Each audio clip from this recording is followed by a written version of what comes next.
Valérie Giscard d'Estaing, bonsoir. Merci d'être avec nous sur Alsace 20. On est à quelques minutes de votre intervention devant les élèves de l'école de management de Strasbourg. Vous êtes venu présenter Europa. Pourquoi Europa est la dernière chance de l'Europe selon vous? Parce qu'à l'actuel, l'Europe ne marche pas bien, on le sait, tout le monde le sait, chômage élevé, croissance faible, discussion à l'intérieur de l'Europe, crise monétaire sur la bordure, ainsi de suite. L'Europe ne marche pas bien, elle a marché tant qu'elle avait un projet.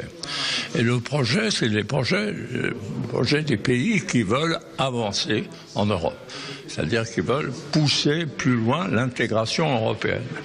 Alors nous avons déjà une monnaie, il faut avoir un budget commun, il faut avoir les mêmes impôts dans la Réunion, les mêmes impôts pour les entreprises et pour les personnes.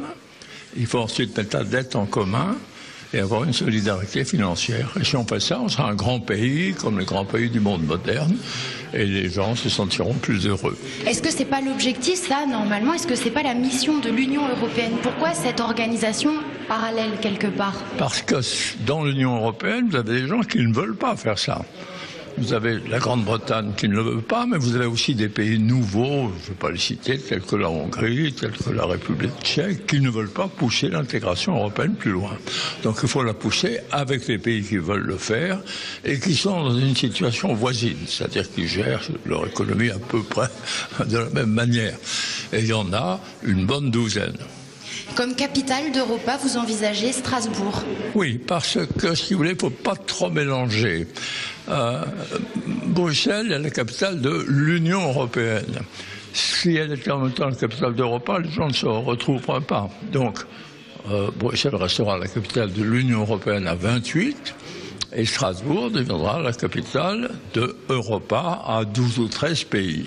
En même temps, depuis toujours, il y a eu un rôle de capitale pour Strasbourg, et c'est à quelques centaines de kilomètres de Francfort, qui est la capitale financière. Donc c'est une capitale très bien placée.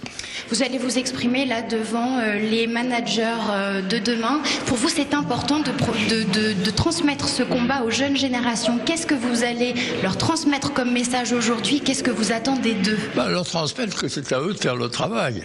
Si vous voulez, nous avons fait le travail jusqu'à maintenant, ce qui était quand même pas mal.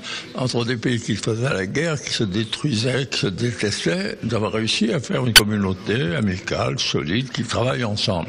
Nous avons fait plus de la moitié du chemin. Mais il faut terminer pour avoir un grand État moderne en Europe, du niveau des grandes puissances mondiales, qui fait qu'on parlera de la Chine, des États-Unis et d'Europa. Une dernière question avant de se quitter. Je voulais recueillir votre avis sur cette réforme des régions, cette grande région dans laquelle va être inclus l'Alsace qui irait des portes de Paris aux frontières allemandes. Qu'est-ce que vous en pensez? Je pense qu'on a eu tort dans cette réforme, cette étude de réforme, de ne pas prendre en compte les données historiques et culturelles. Parce que vous avez des régions qui ont une identité. Vous en avez d'autres qui ont moins d'identité ou pas d'identité. L'Alsace a une identité. Et donc c'est une erreur de vouloir la mélanger à d'autres. Et lorsqu'il y aura un changement de majorité en France, j'espère que très vite, on rendra à l'Alsace son identité régionale. Merci beaucoup d'avoir été